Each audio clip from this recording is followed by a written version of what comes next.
Hello everyone, welcome to the channel Tutor Box. और आज की इस क्लास में हम डिस्कस करने वाले हैं शेड्यूल वाई। क्लियर?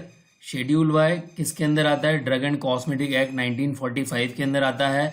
और बेसिकली ये शेड्यूल वाई जो है हमारे दो सब्जेक्ट में आ रहा है। एक हमारा फार्मास्यूटिकल ज्यूरिस्प्रूडेंस है और दूसरा हमारा फार्माको विजिलेंस है। तो आइए देखते हैं शेड्यूल वाई में क्या क्या इंपॉर्टेंट पॉइंट्स हैं, उन्हीं को हम डिस्कस करने वाले हैं। The first thing is that what is schedule Y. Schedule Y क्या है? तो शेड्यूल वाई क्या है? Basically it provide the requirement and guideline for permission to import and manufacture of new drug for undertake clinical trials as well as sale of new drugs. So यहाँ पर हम basically schedule Y किसकी permission देता है? ये किसी भी drug को इंपोर्ट करने की और मैन्युफैक्चर करने की, साथ ही साथ जो हमारी न्यू ड्रग है उन ड्रग्स के लिए क्लिनिकल ट्रायल कंडक्ट कराने की, उनको अप्रूव कराने की और ड्रग को सेल कराने की परमिशन देता है। उसकी रिक्वायरमेंट और गाइडलाइन इसमें दी हुई है। नाउ शेड्यूल वाई क्या है? बेसिकली ये it is not mayor a guideline, it is a law under the drug and cosmetic act 1940 in India. Okay, and Schedule Y provide specific instruction and requirement which need to be followed for conducting clinical trials in India. तो India में जो भी clinical trial हमें conduct करनी है उसके लिए हमें शेड्यूल वाई के अंदर जो गाइडलाइंस दी गई हैं उनको फॉलो करना पड़ेगा। उनके जो भी इंस्ट्रक्शन है और जो रिक्वायरमेंट दी गई है क्लिनिकल ट्रायल को कंडक्ट करने की, वो सब कुछ डिटेल इसमें दी गई है। तो इम्पॉर्टेंट है क्योंकि क्लिनिकल ट्रायल अगर इंडिया में कंडक्ट करनी है तो हमें शेड्यूल वाई को फॉलो करना पड़ेगा। अब देखिए यहाँ पर की पॉइंट्स क्या क्या हैं शेड्यूल वाई के। तो देखिए सबसे पहले जो शेड्यूल वाई जो इंट्रोड्यूस हुआ था वो 1988 में इंट्रोड्यूस हुआ था और ये ड्रग एंड कॉस्मेटिक एक्ट के अंदर था। और ये जो था ड्रग एंड कॉस्मेटिक एक्ट के अंदर पार्ट 10 ए के अंदर जो है इंट्रोड्यूस किया गया। क्लियर? एंड इसके अंदर क्या था? अपेंडिक्स 1 से लेकर 6 तक अपेंडिक्स जो थी वो दी गई थी। बाद में धीरे धीरे इसमें अमेंडमेंट होते गए और अपेंडिक्स की संख्या बढ़ती गई। Then it give outline extensive study criteria in line with the globally accepted format such as ICH guideline and US FDA regulation. तो बेसिकली जो शेड्यूल वाई है वो उसकी जो गाइडलाइन है वो ग्लोबली एक्सेप्टेड गाइडलाइन जैसे कि ICH की गाइडलाइन हो गई या US FDA की गाइडलाइन है, उनको फॉलो करते हुए ही इंडिया को ध्यान में रखते हुए बनाई गई है।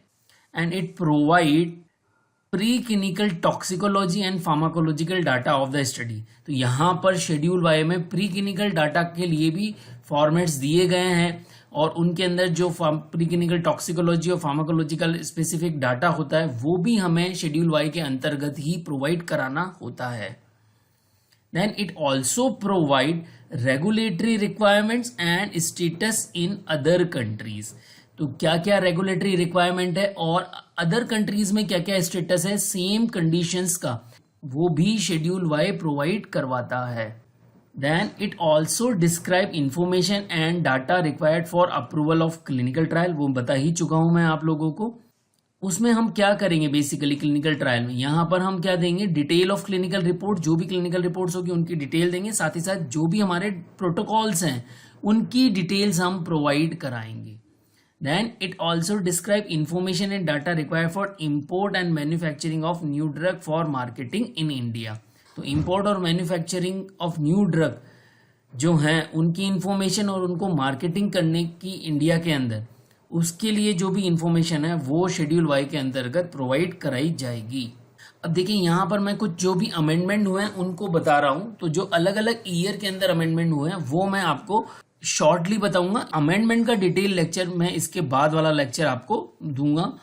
तो अभी हम शॉर्ट में अमेंडमेंट देखते हैं कि 2005 में शेड्यूल वाई के अंदर क्या अमेंडमेंट हुए।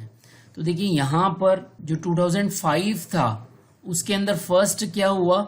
GLP for toxicity study made mandatory. पहले 2005 से पहले GLP टॉक्सिसिटी मैंडेटरी नहीं थी, वो 2005 में GLP good laboratory practices for toxicity study जो है वो मैंडेटरी कर दी गई।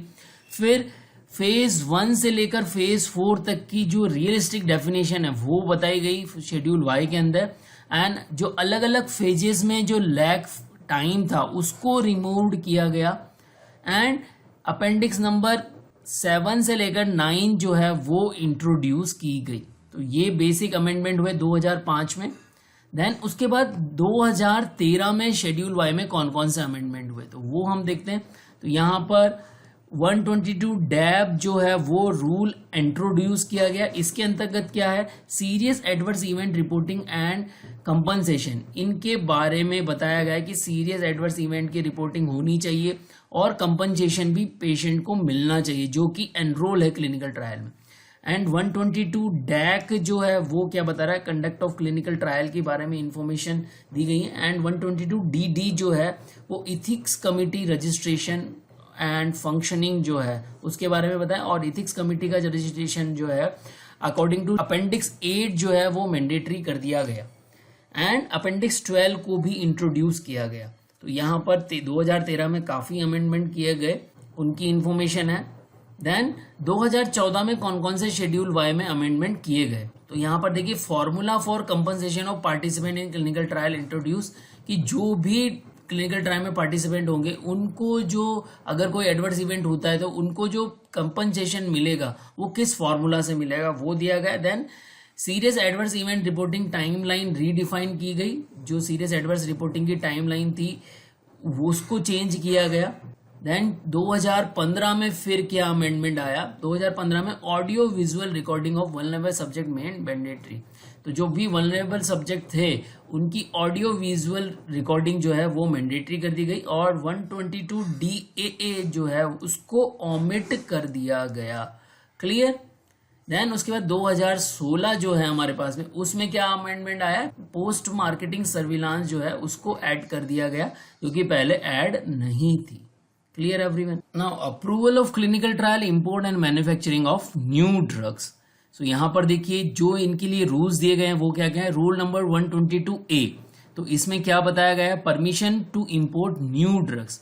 तो यहाँ पर new substance having therapeutic indication, कोई भी न्यू सब्सटेंस हो उसकी थेरापेटिक इंडिकेशन, उससे रिलेटेड कोई भी न्यू ड्रग जो है उसको 122A में इंक्लूड किया गया। मॉडिफाइड और new claims, new root of administration for already approved drug and fixed dose combination. तो ये सारे ही सब पॉइंट जो हैं उसके अंतर्गत आते हैं, तो इनको 122A में इंक्लूड किया गया। देन 122B जो है उसमें permission to manufacturing a new drug उसके लिए रखा गया। 122DA जो है वो application for permission to conduct clinical trial for new drug or investigational new drug IND application. तो 122DA जो है वो एप्लीकेशन है क्लिनिकल ट्रायल को कंडक्ट कराने के लिए न्यू ड्रग और IND के लिए।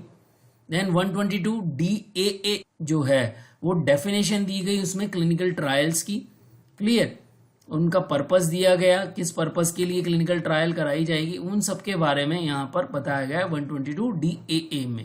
देन 122 डैब जो है उसमें compensation in case of injury or death during the clinical trial वो इंट्रोड्यूस किया गया, वो मैं आपको बता ही चुका हूँ। क्लैरिफिकेशन दिया गया on the criteria for eligibility of compensation की क्या एलिजिबिलिटी हो।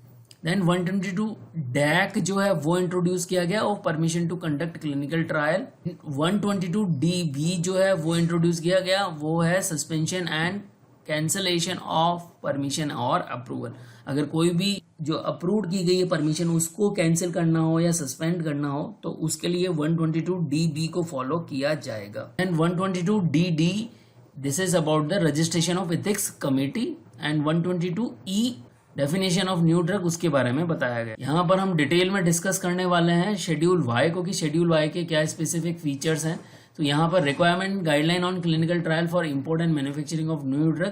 तो यहाँ पर सबसे पहले क्या करना होगा, एप्लीकेशन लेनी पड़ेगी, application for permission. Then about the clinical trial, then study in specific population, post marketing surveillance, special study like bioavailability and bio equivalence study. Okay, तो ये जो पांचों पॉइंट हैं इन पांचों पॉइंट को हम अब डिस्कस करने वाले हैं डिटेल में कि एप्लीकेशन हम किस तरह से करेंगे, क्लिनिकल ट्रायल में क्या होगा, स्पेशल पॉपुलेशन में क्या होगा और post marketing surveillance and BA/BE studies में क्या होगा। तो application of permission, it shall be made in form 44 accompanied with following data in accordance with the appendix and namely the chemical and pharmaceutical information हमें देनी पड़ेगी, second animal pharmacological data उसमें देना पड़ेगा, third animal toxicology data include करना पड़ेगा, फिर human clinical pharmacology data अगर हमारे पास अवेलेबल है तो वो हमें देना पड़ेगा, and regulatory status in other country, same drug का क्या रेगुलेटरी स्टेटस है अदर कंट्रीज के अंदर या फिर टोटली न्यू ड्रग है वो सब कुछ बताना पड़ेगा। देन प्रिस्क्राइबिंग इन्फॉर्मेशन क्या है उस ड्रग से रिलेटेड वो भी हमें बताना पड़ेगा कि किस क्लिनिकल कंडीशन में दी जाएगी। एंड फॉर्म नंबर 12 जो है to import study drug for examination test and analysis, उसके लिए किया जाता है कि किसी ड्रग का अगर एग्जामिनेशन टेस्ट और एनालिसिस करना हो तो उसके लिए फॉर्म 12 यूज किया जाता है। देन सेकेंड हमारा हो गया क्लिनिकल ट्रायल। अब देखिए क्लिनिकल ट्रायल में हम क्या क्या करेंगे, तो फर्स्ट हमें चाहिए approval of for clinical trial. तो अप्रूवल ऑफ क्लिनिकल ट्रायल किस तरह से होगा, approval for clinical trial on a new drug shall be initiated only after permission by licensing authority and approval from ethics committee। तो जो licensing authority और हमारे पास में है लाइसेंसिंग अथॉरिटी और इथिक्स कमेटी उसी के परमिशन के बाद ही हमें जो है अप्रूवल मिलेगा। Then what is the responsibilities of sponsor, जो भी क्लिनिकल ट्रायल को स्पॉन्सर कर रहा है, जैसे कि कोई फार्मास्यूटिकल कंपनी है या इंडिविजुअल कोई इंस्टीट्यूशन है या कोई यूनिवर्सिटी है, तो वो उसकी स्पॉन्सर की क्या रेस्पॉन्सिबिलिटी है। तो implementing and maintaining the quality assurance, ये दोनों ही होना चाहिए कि किस तरह से इम्प्लीमेंट करेगी और किस तरह से क्वालिटी को अश्योर करेगी और उसको मेंटेन रखेगी। Then they have to submit status report periodically to the licensing authority.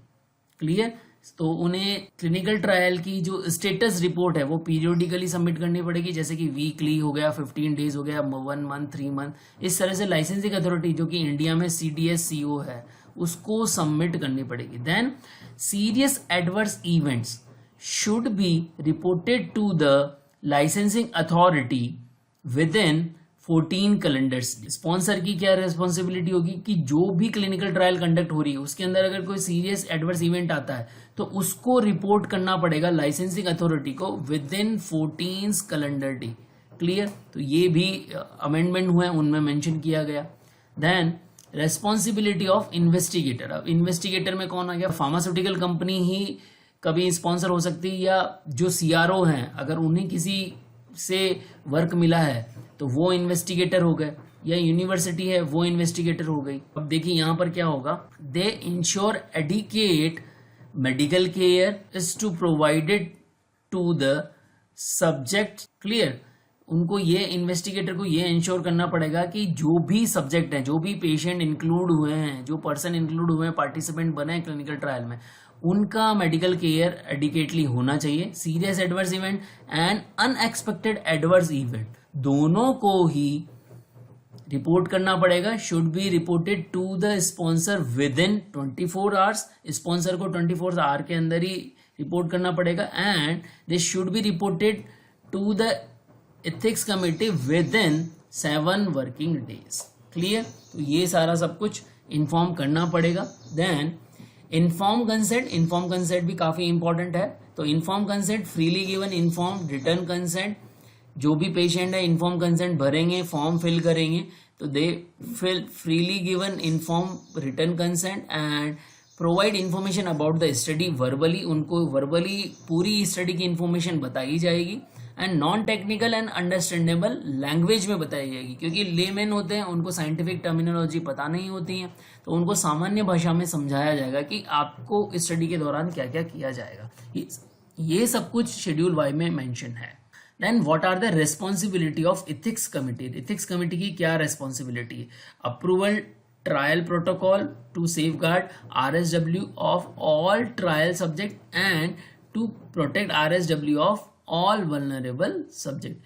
तो उनको ट्रायल प्रोटोकॉल अप्रूव करना पड़ेगा ताकि सेफगार्ड रहे और जो भी वल्नरेबल सब्जेक्ट है उन सबके लिए भी सेफ रहे, तो इसी तरह का ट्रायल प्रोटोकॉल उनको अप्रूव करना पड़ेगा। Then conduct of ongoing review of the trials, जो भी ऑन गोइंग ट्रायल है उनको रिव्यू करना पड़ेगा। Then human pharmacology phase 1 data, safety and tolerability of that is the objective, उसके बारे में इंफॉर्मेशन दी जाएगी। Then therapeutic exploratory trials, phase 2 trials, so these are the to evaluate drugs for the effectiveness of a drug for particular indication as well as to determine short-term side effect and risk associated with the drug. तो इन सब के बारे में बताया जाएगा, evaluate किया जाएगा drug की इफेक्टिवनेस को और शॉर्ट टर्म साइड इफेक्ट और रिस्क को डिटरमाइन किया जाएगा, as well as to determine doses and regimen for phase 3 trial. Phase 2 trial में हम ये डिस्कस हमारा हो जाएगा कि फेज 3 ट्रायल के लिए हमारी डोज और रेजिमेन क्या रहेगी.